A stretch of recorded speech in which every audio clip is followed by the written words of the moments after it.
Good evening, everyone, and thank you for joining us. I am Andre Christie Mizell, Professor of Sociology and the Dean of Undergraduate Education in the College of Arts and Science. On behalf of the entire Dean's Office, I want to convey to you how much we appreciate you as part of the Vanderbilt community. Whether this is the first time you have joined us for a Dean's Hour or whether this is a repeat event for you, I want you to know how important your partnership has been in helping us maintain this community of scholars and learners. I would be remiss if I did not acknowledge the current circumstances and how the COVID-19 crisis is impacting all of us. Please know that the safety of our Vanderbilt community is our highest priority. We continue to monitor and refine our plans in close consultation with experts at Vanderbilt University Medical Center and our School of Nursing, as well as national, state, and local public health officials. The success of this approach has required a joint effort from every member of our community as we work together. I am proud of our faculty, students, and staff who are working hard every day to keep each other safe. Now, let me introduce you to the Dean of the College who will share some remarks with you. John Geer is the Jenny and Connor Searcy Dean of the College of Arts and Science at Vanderbilt University. He earned his BA from Franklin and Marshall and his PhD from Princeton University. Dean Geer, who is a professor of political science, has also served as Vice Provost for Academic and Strategic Affairs, the interim dean of the graduate school, and the chair of the Department of Political Science. Dean Geer has published 5 books and more than 20 articles about presidential politics and elections, and previously served as editor of the Journal of Politics. Just last year, a new edition of his book, Gateways to Democracy, appeared in print. This book peels back the layers of the American political system to expose its inner workings and examine how competing interests can both facilitate and block the people's will. An earlier book, In Defense of Negativity, Attack Ads in Presidential Campaigns, won the Goldsmith Book Prize from Harvard University. Further, Dean Geer has provided extensive political commentary in the news media, including live national interviews for Fox, CNN, NBC, CBS, MSNBC, ABC, PBS, and NPR. He also has written op-ed pieces for Politico, The Washington Post, The Los Angeles Times, USA Today, and the Chicago Tribune. Dean Geer is a founder of the Center for the Study of Democratic Institutions and now co-directs the influential Vanderbilt Poll. The Vanderbilt Poll is a charter member of the American Association for Public Opinion Research's Transparency Initiative. The Vanderbilt Poll conducts surveys of the entire state and of Nashville, offering the chance to assess the public's thinking on a range of issues that are important to citizens, policymakers, and elected officials. Finally, Dean Geer's teaching has earned him several awards at Vanderbilt, including the 2014 Vanderbilt Alumni Education Award, the 2009 Ellen Grigg Ingalls Award for Teaching Excellence, the 2005 Jeffrey Nordhaus Award, and the 2004 Berksby Prize. I now turn it over to Dean Geer.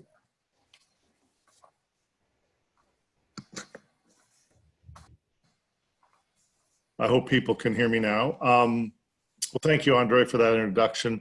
And obviously, I want to welcome all the parents and the kids, students, and obviously their families as well. I'm pleased you can join us. We would obviously prefer it not to be in this format because we prefer it to be in person, but the times demand this.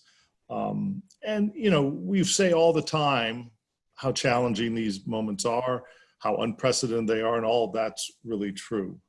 And I think it's a moment, not just for Vanderbilt, not just for all your families, it's a moment also for higher education. Higher education is facing a lot of particular challenges.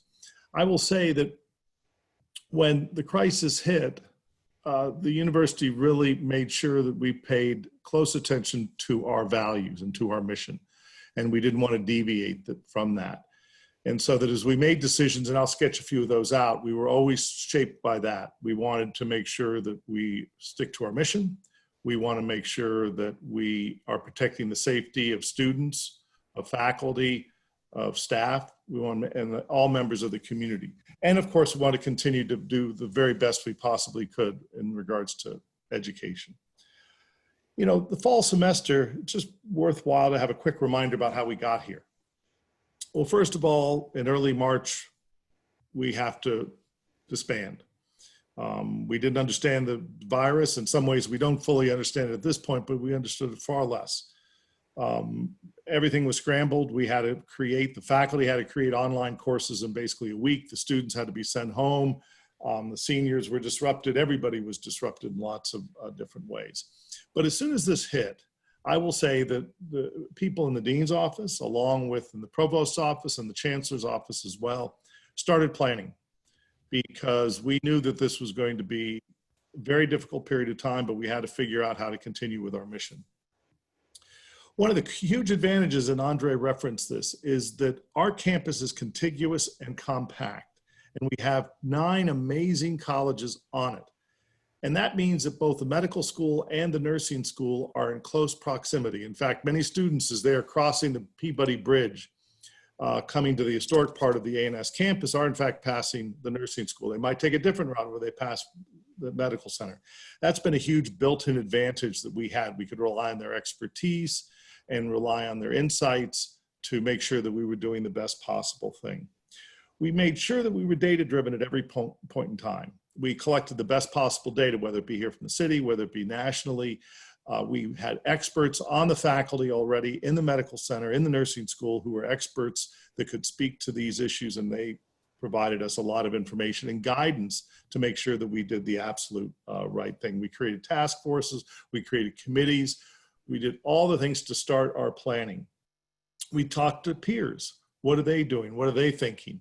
And they, of course, talked to us, and there was a lot of exchange of information. We had to coordinate among housing, among dining, in every possible corner of the campus. And the coordination and the intricacy of these moves was just amazing. And I will say, and I'm going to give a shout out to our provost, Susan Wente. She oversaw all of this with magnificent grace and, frankly, stamina, because this was a trying time, and there weren't many days that ended probably for her before 9 p.m. and they probably were starting at 6 a.m. Certainly based on some text from time to time in emails, I'd say that's exactly her time. And other people, she wasn't the only one. Everybody pitched in. The people in the dean's office were absolutely amazing. But I want to stress that it was driven, our decisions were driven by values. It was driven by data and evidence, and also driven by a commitment to making sure that we serve all of your amazing children, because they are truly, truly amazing. So all this planning, and I can tell you that during the course of the summer, there'd be some mornings I'd wake up and say, yeah, I think we got this.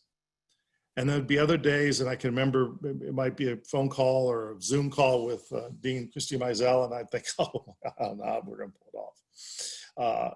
It was daunting, to say the least. And so you'd go up and down, and all of a sudden, I'd be talking to Roger or whatever, and he'd be shaking his head like, oh, how are we going to solve this particular crisis and this particular problem? Well, it's going pretty well. And the lion's share of the credit, of course, goes to planning, but it frankly goes to the students. Somebody at Harvard, I was talking to a colleague of Harvard, and he said, how are you pulling this off? How are things going so well? And I said, tongue in cheek, though I actually mean it, I said, well, we have better students than you do, that's why. It's not quite that simple, but I do want to stress the amazing role that the students have played in all of this.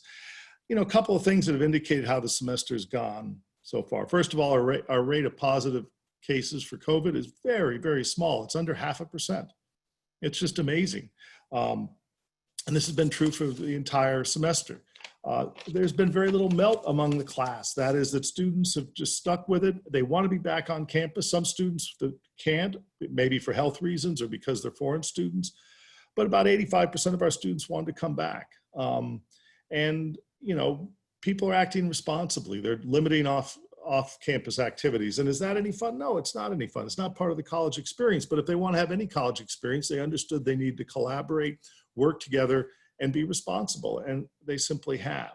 I will say that the faculty at every turn have stunned me and made me tremendously proud, because when a problem arose, they tackled it. They spent the summers trying to figure out how they could deliver education in an effective fashion. We formed a task force just to deal with how do we teach more effectively under these conditions. Because one of the things I did not want to have happen this semester was us just to be playing defense. I wanted us to play offense. And so how did we play offense? Well, we basically say, okay, look, COVID's here, physical distancing is here. we've got to deal with masks, all that. How do we do that? And during this whole time, not only do we have the COVID crisis, but we have an economic crisis that results from it. We have a social and moral religious, but race crisis tied to the murder of George Floyd. Everything seems to be falling apart in various ways. But what the faculty wanted to do, they want to teach courses that were timely. They want to teach courses on climate. They want to teach courses on race, want to teach courses on the election, teach courses just on COVID and society. So we made that possible. And basically, they reworked a lot of the plans, and all the office that's here, going to be talking to you today, they spent countless hours trying to figure out how we could do the classes, because it was going to be very different. What would be online? How can we do that effectively? Our Center for Teaching was amazing. It really was very much a team effort. So it's been a success by any standard, and it's drawing attention because some schools have had to go back to online only. They've had high infection rates. We've just been able to avoid all of those kinds of problems, and I'm exceptionally proud of all of that. So what are we doing in the spring? Well, I think the announcement tomorrow will come out about the plans for the spring. I don't know the final details, but I know that basically we're going to have to push back the semester some length of time. We won't be able to start in early January. And we don't want to start in early January because we want to start getting more and more daylight. We want to get towards more and more warmer temperatures so we can do more outside kinds of activities. And we also, some of you may kind of know this in your heart. You were hoping you weren't hearing it, but we're not having spring break. There's no way, because that just creates all kinds of problems. So Florida's economy will suffer a little bit, because I hear that Vanderbilt students are, go down there and have a good time, as they should, but we're going to have to curtail that. But more importantly, continuing the idea of what we did in the fall is how can we meet our mission and still be safe, to make sure that the staff, faculty, and students are safe. So one of the things that's been proven is that there's been no transmission of the virus in the classroom setting. There's been no transmission of it in the laboratory setting. People are following the safety protocols, and they are working. In short, campus is safe.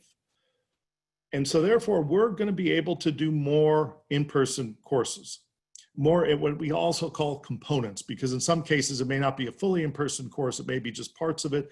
But basically, the faculty want to get back in the classroom within the constraints of COVID. The students want us back, and we're working towards that. And I was wondering how the faculty would respond to that. And basically, because all the experiences have been good ones, they too want to be in the classroom.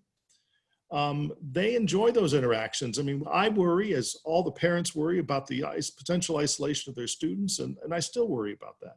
I worry a little bit about it for the faculty too. And so there seems to be a desire to do it. It's not going to be wholesale. We couldn't possibly have every person in every class in person, even if people wanted, because of the restrictions of social distancing. We don't have the classroom capacity to do that. But we will move towards more in-person experiences, and that's really central. We're going to continue to offer timely classes. We're going to continue to try to do courses that are creative, that speak to the moment of the times. And I think that's really important, to try to make sure we enrich the educational experience. We also are trying to, learn just how to navigate things like dining, and a lot of lessons have been learned on that.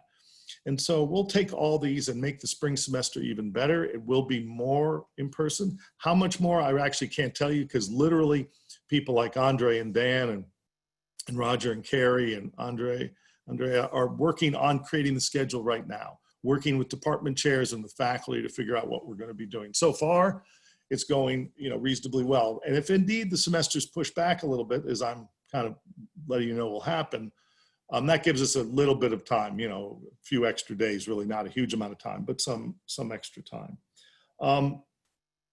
This is again a statement about our values. We want people back. That's the, the living, learning environment. It's really critical to our mission, and we want to stick with it.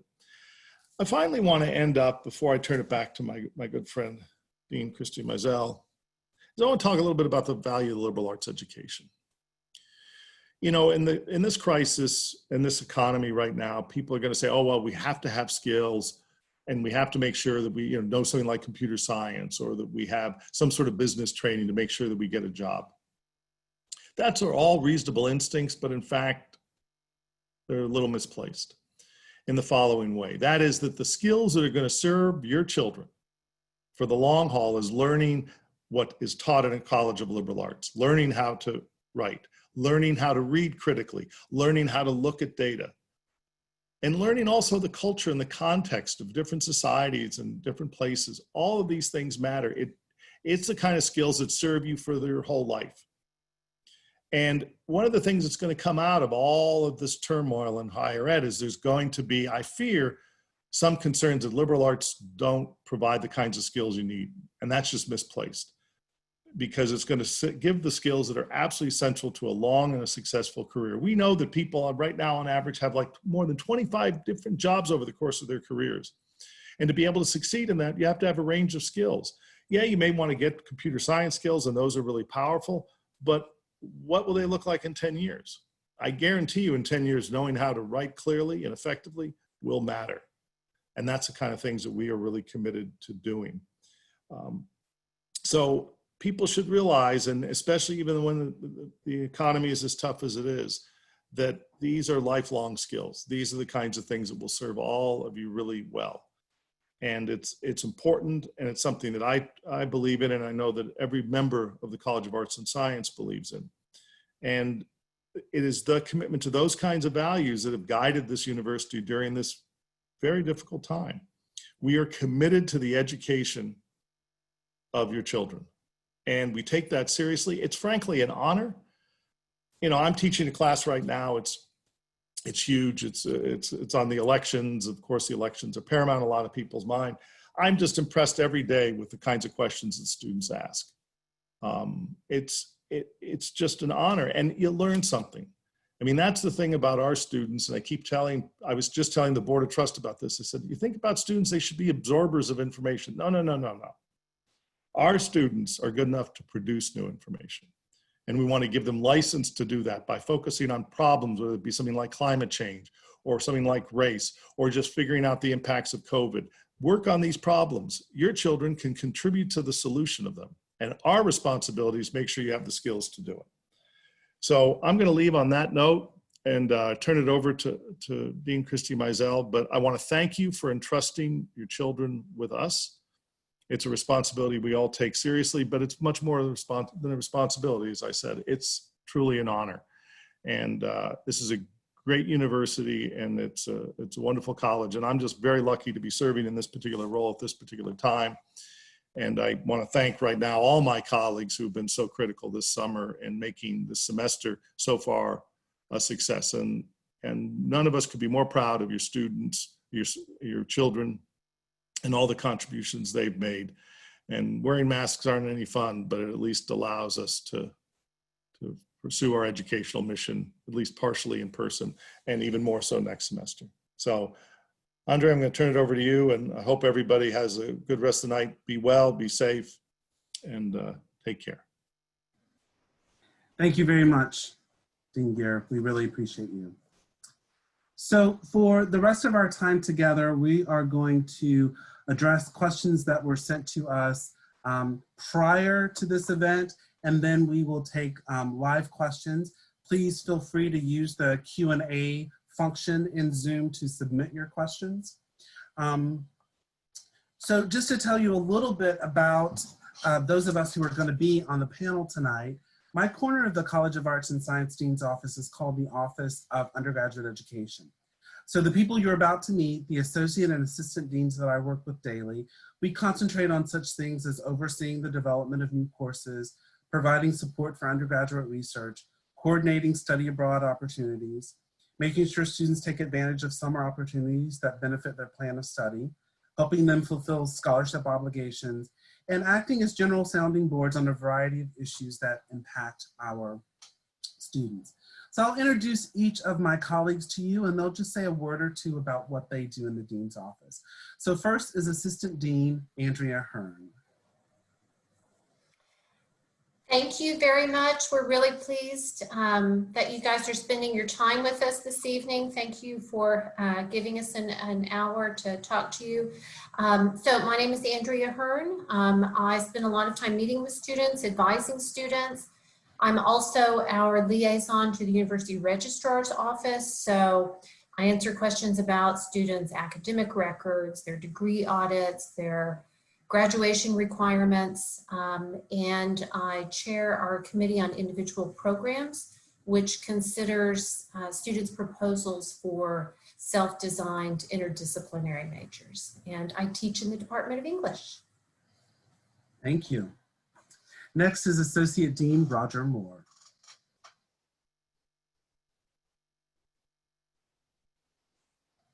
Good evening, everyone. I'm Roger Moore.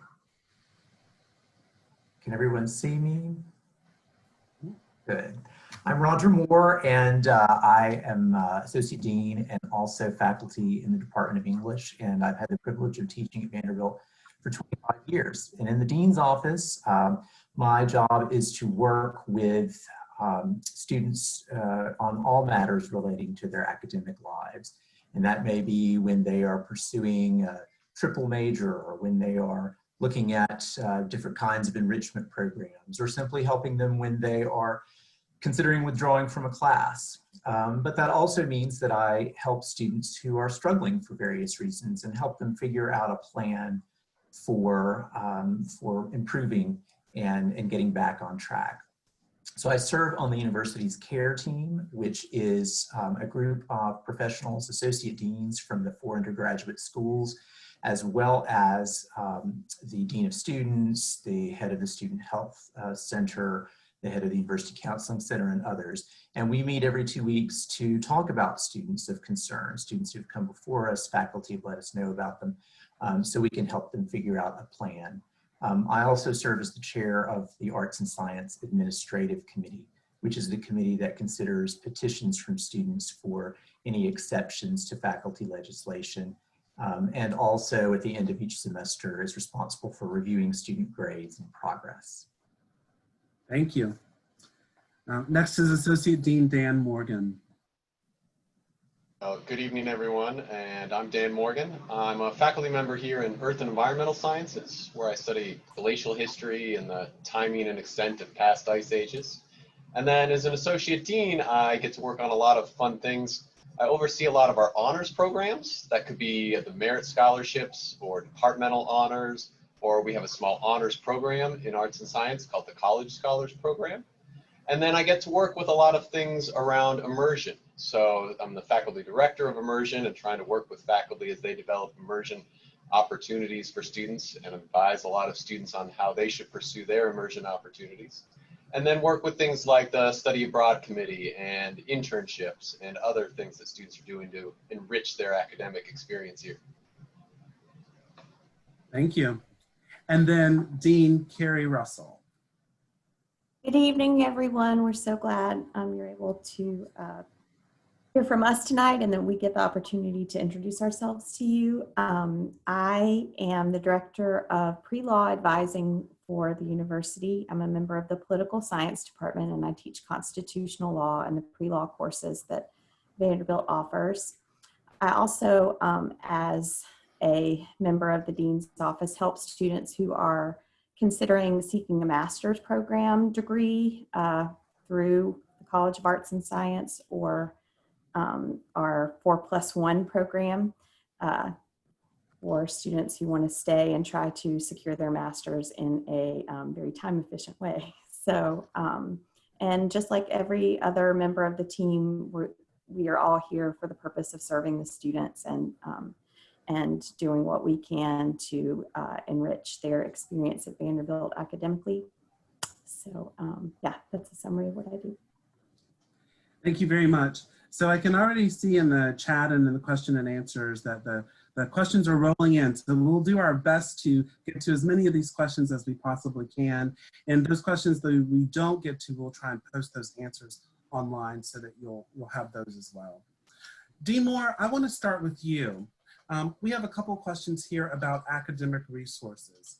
So the first question is there writing help through the College of Arts and Science? I understand that the writing studio is booked well in advance with limited openings. Are there any alternatives to the writing studio for freshmen to get writing assistance? Thank you, Jean Christie Mizell. That's a great question. And the Writing Studio is our primary resource for assisting students with writing.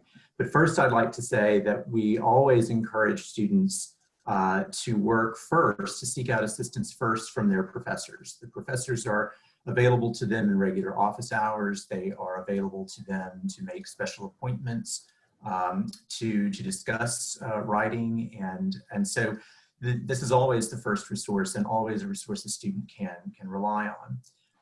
The Writing Studio is our chief resource, and it is a wonderful one. It offers students the opportunity to schedule 50-minute appointments with trained consultants at any stage of the writing process. Now, it is true that there are certain times of the year that midterms and finals, for instance, where the Writing Studio is busier than at other times. And sometimes students can get frustrated when they can't get an appointment when they need to do so. Even when the Writing Studio appears to be fully booked, there are often some appointments that are available. And the Writing Studio encourages students to be persistent in checking their schedules and the schedule on the Writing Studio and seeing what is open, because it's also at those busiest times that the Writing Studio has their greatest number of cancellations. So there's a wait list feature when students are making an appointment, and so they can sign up for that and they'll be prompted to learn a little bit more about that. So it is important. I always tell students to book their appointments far in advance, to look at their syllabi and see when their papers are going to be due, and then to try and go ahead and schedule those appointments as far in advance as they can. Now, there are also some non-individual forms of assistance that the Writing Studio offers. So they are offering this fall a series of writing workshops that are available via Zoom for multiple attendees. And they are on things like brainstorming or revision or other aspects of the writing process. So this is another way that students can get assistance. There are also this semester undergraduate writing groups. And these are groups of students who are paired and put together. And it's largely for accountability and assistance, but it's another way for them to connect. And I should also point out that there are two other resources. There's the English Language Center, which is available for assistance in writing for international students and those whose language is not, first language is not English. And then the Career Center offers writing assistance on things concerning application letters and the job application process. So we have a range of opportunities, I think, for students to get the assistance they need with writing. Thank you, Dean Moore, for that information. Along those same lines, one parent asked, is Vanderbilt able to provide more access to tutors as students struggle with virtual learning? Yes, another good question. And we all realize that the virtual learning environment poses all sorts of challenges to students, and it's not the optimal learning environment. So we are committed to supporting students, and as we learn more about ways to assist them in virtual with virtual learning, coming up with those kinds of resources. Our tutoring services, though, is a wonderful opportunity for students to get assistance in introductory level courses in economics and natural sciences and foreign languages. And students can make appointments very easily on there to do that. There are also some forms that are of tutoring that are sponsored by particular departments. So there's drop-in STEM tutoring that's sponsored by the School of Engineering but open to all students. And some of that is, working with groups, it's drop-in, it's very, very helpful. There are calculus tutored study halls that are available. And all of these resources will help students who are struggling with the kind of access of information and learning virtually. And again, I would say that the professor is the great resource for students. And the more that students can communicate the difficulties they may be having with particular kinds of learning to their professors, then the better it will be in helping the professors figure out ways to offer that kinds of support. Thank you very much. Here's a question from parents about their son. They say, our son is on campus, but we worry about the social isolation he faces primarily as an online learner. The majority of his courses are online. What resources are available to help him feel less isolated? Will there be more programming next semester for on-campus students? Well, thank you for that question. I think that is one of the great challenges here is finding ways to keep students connected when so much of their learning may be taking place online. And we realize that increases the sense of isolation, and particularly for first-year students coming to college, and it's a new experience overall, and then to find themselves not having as many kinds of ordinary ways to connect can be difficult. So one of the first things I would say about that is that if a student has 4 out of their 5 courses that are online, I would encourage the student we don't want the students to stay in their rooms the whole day on a Zoom call or watching lectures that are pre-recorded. We've provided many places around campus where students can go to log into Zoom and to be present. So there are dining tents, 2 or 3 dining tents set up across campus where students can go, with their earbuds and connect and be part of the discussion and getting out of their rooms. There are study spaces in the library and in other places. So at least in that small way, students don't feel quite like they're isolated in their residence hall in quite the same way.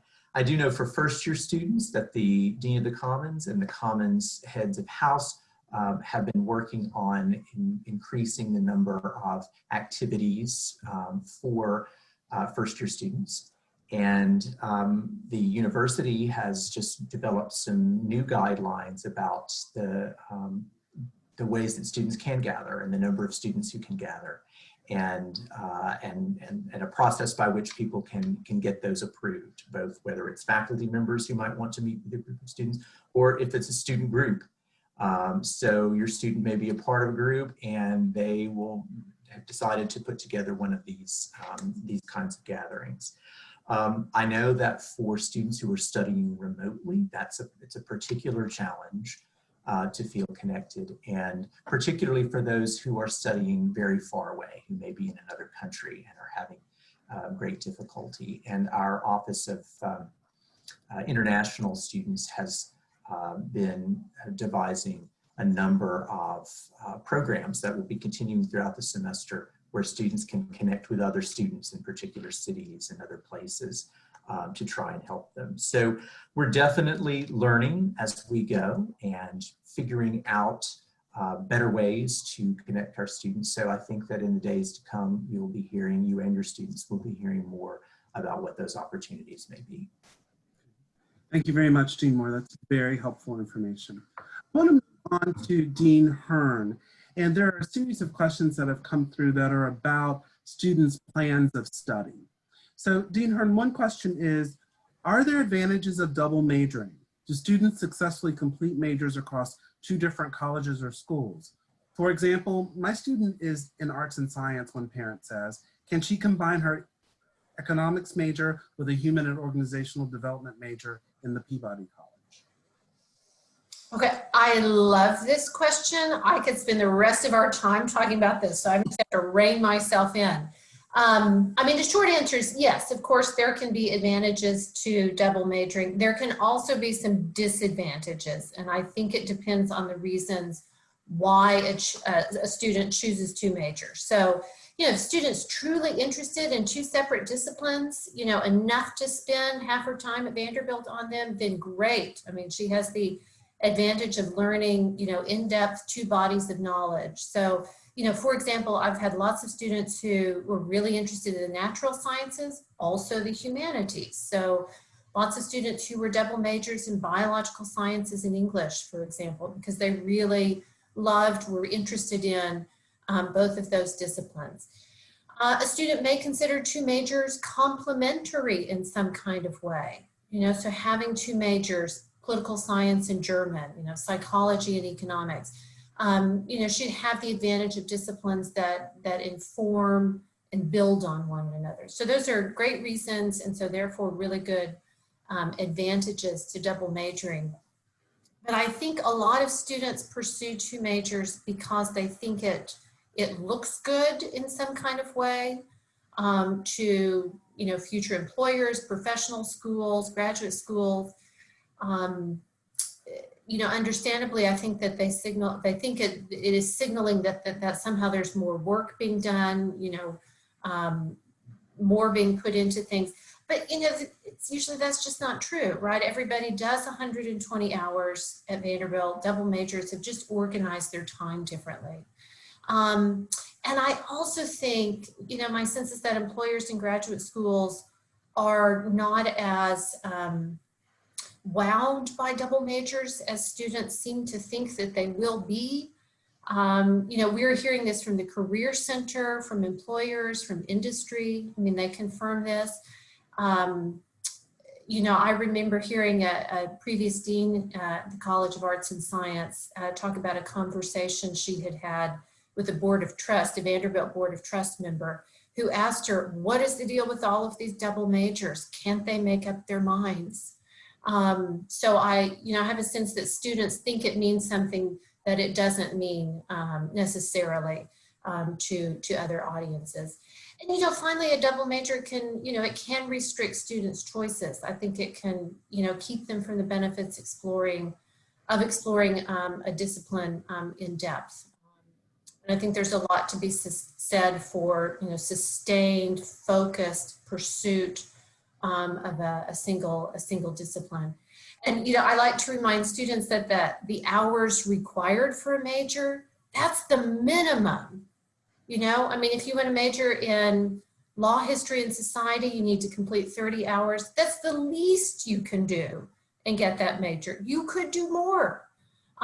You could supplement that major with more classes, with internships, with independent studies, with immersion. I mean, there are lots of ways to really go in depth. So yes, there are advantages. There can be disadvantages. I just want to make sure they're doing it for reasons that are, really meaningful and authentic to them. The other question, related question, can students successfully complete majors across different colleges and schools? Sure, they do it all the time.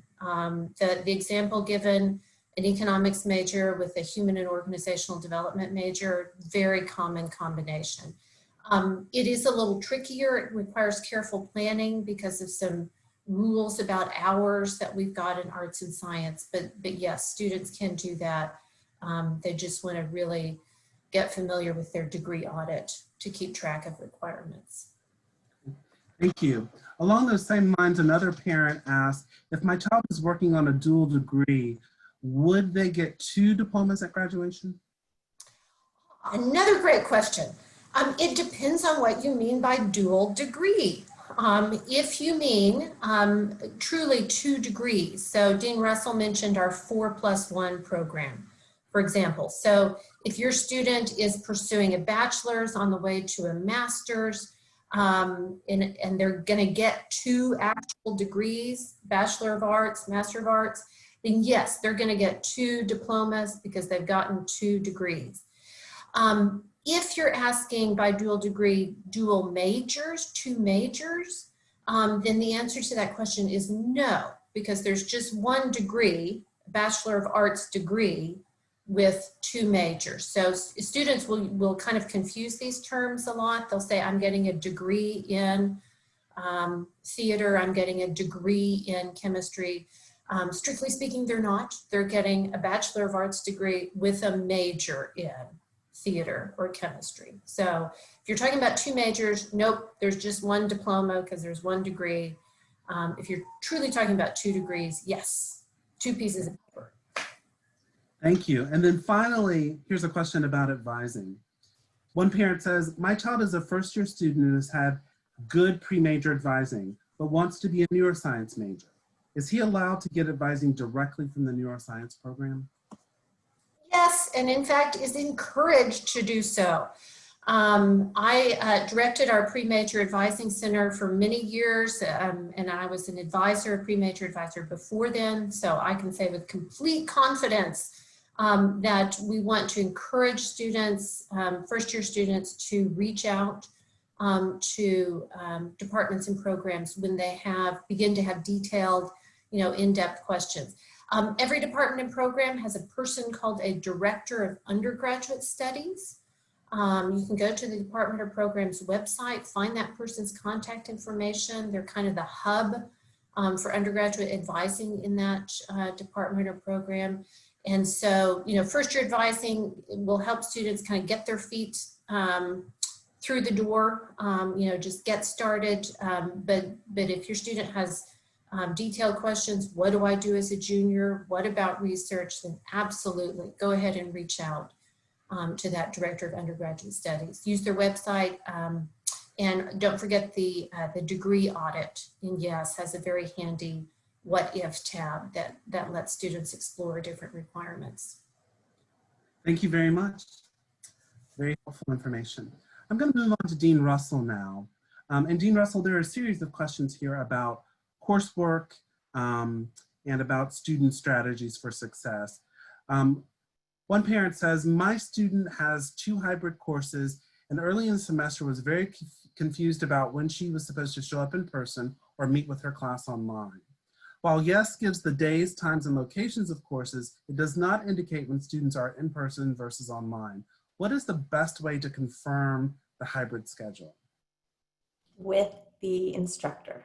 That is definitely the best way to confirm when the professor is expecting you to be in the classroom versus when the professor is assuming you will be participating remotely.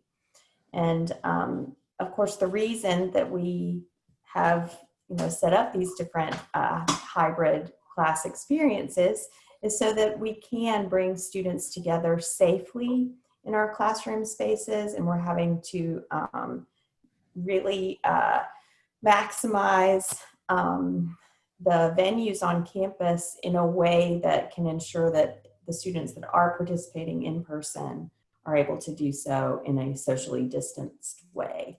But the best way to fully understand when you are expected to be present in the classroom versus participating online is to ask your professor directly, email them, go to office hours. We're all holding Zoom office hours. And so that's your first stop for knowledge. Thank you. And again, here's another question about virtual learning.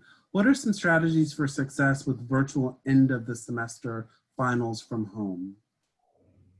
I would encourage students that are learning virtually from home, which will be clearly everyone after we all go home following Thanksgiving break, is to maintain a schedule, a work schedule. I always encourage students when they come to campus as first-year students that they will serve themselves well if they go ahead and treat their college experience like a job, because you are preparing for employment, hopefully. And that would require you to be in the classroom or in the library preparing for your coursework from 8 to 5, Monday through Friday. And so I would continue that schedule or something similar to it when you get home after leaving at Thanksgiving and preparing for your exams. And I would also make sure to take advantage of whatever virtual office hours are being offered by the professors. Most of us are bending over backwards to try to facilitate your ability to absorb the material remotely and to prepare you for your final exams and to make sure that everything is at your fingertips in terms of the content and the method by which you're going to be assessed at the end of the semester. So again, reaching out to your professor, studying your syllabus, and treating your time at home not as if you are now on Christmas break, but instead you are learning remotely and participating as you would be and maintaining a schedule. Schedules can keep you sane, and they can really be important, particularly when everything else in the world is not, predictable. So I would strongly encourage parents or, other caregivers to facilitate that type of schedule making when the students come home. Thank you very much. Thank you for that clarification. So switching gears just a little bit, for students who hope to go to medical school or law school, are there pre-major advisors trained to help them decide which classes would be best to take? Does Vanderbilt have a pre-law or pre-med curriculum? If so, where can students find it? So I'll speak first about the Health Professions Advisory Office, Hpao, which is directed by Dr. Michelle Grundy, who is amazing. And she helps our students who are considering a health-related profession, and notably medical school, navigate the application process and helps them understand the courses that are required for acceptance into medical school. And she offers many resources in terms of helping students fill out the medical school application. She reviews them. And so her office and the services that she offers are amazing. And so it's Hpao for parents who are interested in finding out more about what that office does for our students that are planning to attend medical school or another health-related graduate program. And then, yes, we offer pre-law advising. Law school is a little bit different from medical school because there is no required curriculum. There is no preferred major. There are no courses that you must take before you can apply to law school. But at the same time, we do have some helpful web-related resources available to students that are thinking about attending law school. We have the pre-law webpage, which is the one-stop shop for frequently asked questions about is there a required curriculum? Are there courses that you suggest would be helpful to help prepare for the entrance exam or for success in law school? And then we also have available now through Brightspace a related web page for students that are interested in learning more about how they can best prepare themselves for admission to the schools that they hope to matriculate to, and success once they get to law school. And we also have a very robust pre-law and post-law community. They have their own LinkedIn page where we connect students that are currently considering law school with the students that are currently in law school, with the students that are now working as attorneys in the field, and they can all talk to each other using that tool. So, but both of those tracks are, at least from the pre-law side, just basically suggestions and helpful guidance. Pre-med does have a much more strict curriculum that students must follow in terms of courses that are required for entrance to medical school. But both of our pre-professional offices offer in-person advising and very detailed attention to students' applications that are interested in applying to medical school or law school. So thank you, Jean Russell. Final question for you. When the class average on a test is failing, does the class grade get curved? What do you recommend a student do who has failed an exam despite good study habits? Whom do they reach out? So again, your first stop will be your professor, and it is the professor's prerogative to determine if a curve might be necessary or helpful or not.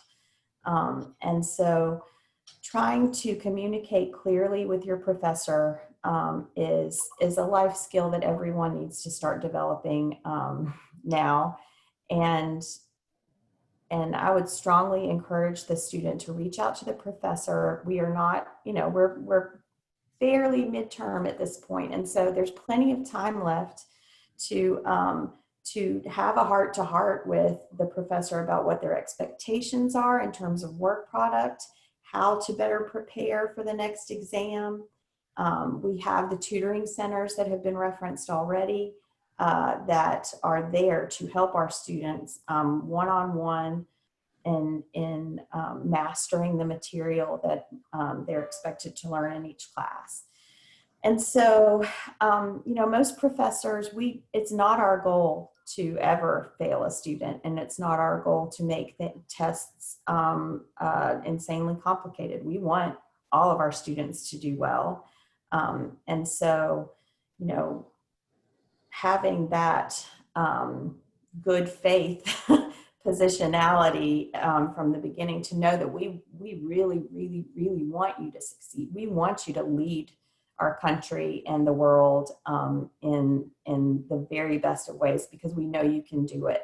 And if you need more guidance as to what's expected from you in terms of your test taking, then please reach out to us and be specific. Tell us exactly what it is that you need from us in terms of helping you get on the same page with what our expectations are. And so, again, it'll be totally up to the instructor as to whether or not a test where, you know, many of the students have struggled to master the material should be revisited. But we are not close to that, but it'll totally be on a case-by-case basis. Thank you, Dean Russell. Let's quickly move on to Dean Morgan. Dean Morgan, I have 3 questions for you. And the first question is about immersion. What are the plans for Immersion Vanderbilt? If remote and online learning continues to be a large part of the learning landscape, should we expect for immersion experiences to be delayed or not required? That's a great question, and I know it's something that certainly a lot of people are thinking about these days. So it's worth saying that, you know, the class of 2022, the current juniors, were the first group that we're going to have immersion as a graduation requirement. And because of COVID, we've decided to make that optional for them. It's not required anymore, but it is still highly encouraged. And I want to emphasize that immersion experiences, getting to do a study abroad experience, research, an internship, that service project, that creative project you've always wanted to do, these are often some of the signature projects that students get to work on while they're here at Vanderbilt. And it's something that we really stand by as something that all students should be pursuing while they're here. So while it is just optional for those current juniors, it is something we're really encouraging them to do.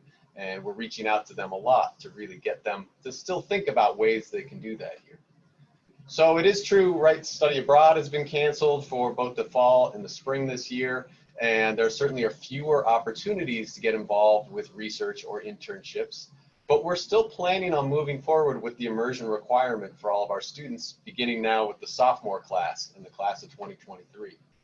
Again, I want to emphasize there may be fewer things, and there's certainly a lot of uncertainty around this, but there's been a number of things that students have still been able to accomplish in this. I was amazed at the number of online internships that students did this summer, ways that they found to engage with faculty in research, even though they were remote, and a number of service projects. Service is something that our students have traditionally done a lot of, and I was really kind of warmed by the amount of service that students were doing over the summer, despite the limitations that they found. So I've been really encouraged that even though they're not the same things that students wanted to do, there have been a number of great ways that students have really engaged through all of this. And so yes, we're expecting that immersion will be here for those sophomores and first year students and will continue forward. Dean Morgan, you mentioned study abroad. Will current juniors be able to study abroad in their senior year? Yeah, that's a great question. And the short answer is yes, you could study abroad in your senior year, but there are some implications that often come up because of that. So study abroad's open to seniors. We always have a few that will do it in the fall of their senior year, or that second to last semester of their senior year. The trick with that is that it often takes many months for your transcript from that study abroad provider to come back to Vanderbilt and to get posted on your academic record here at Vanderbilt. So it can delay your graduation date.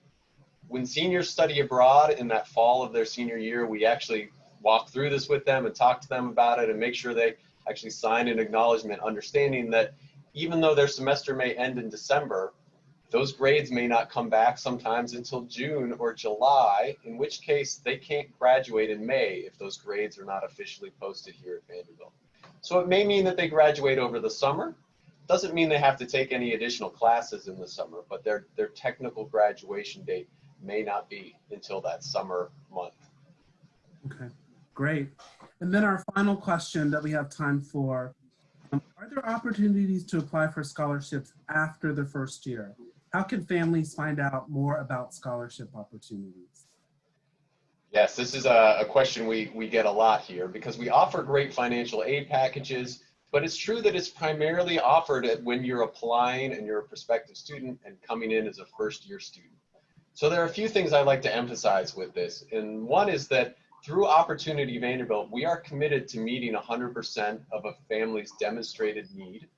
And as we're certainly aware that life situations change. So if something has changed, maybe you didn't apply for aid that first year, but if things change, please fill out a FAFSA and apply for aid that second or third year. We're aware that things change. And that might even be a sibling that started going to college and suddenly you're faced with 2 college bills, right, that you weren't paying earlier. So again, we encourage students to really work with the Office of Financial Aid and to submit things if things do change. And then there are a handful of scholarships that students can apply for once they're already here and that they can get in their sophomore and junior year. One of our flagship scholarships is called the Ingram Scholarship, and it's really for students that are committed to doing a tremendous amount of service. And first-year students and sophomores are allowed to apply for that. And so we hand out a handful of those. And then there are a number of scholarships that go through departments. And so once students have declared a major, some departments have some additional funding that they can give out to students that way. And those range, some of them are quite small. Some of them, I will also say, are quite focused on supporting research and study abroad and immersion experiences. But some of them are need-based. Some of them will just cover tuition. And departments have some of these, and so it's worth talking to advisors and departments about all of that as well. So there are a number of sort of smaller scholarship things that are available to students once they're here. Okay, thank you. Well, we're at the end of our time, and we didn't get to all the questions that were answered, but we will try and get to those questions and post them. On our last slide, we'll also give you some information about how you can contact us. There's an email address that you can email with questions as well as a phone number. So please send your questions there. Have your student contact us, whether your student is seeking general academic advice or has specific questions about a study plan. We're always here for your student, so please reach out to us. I'd like to thank my colleagues in the Dean's Office, as well as our colleagues in the Parent and Family Programs, as well as Development Services. Thank you all, and good night.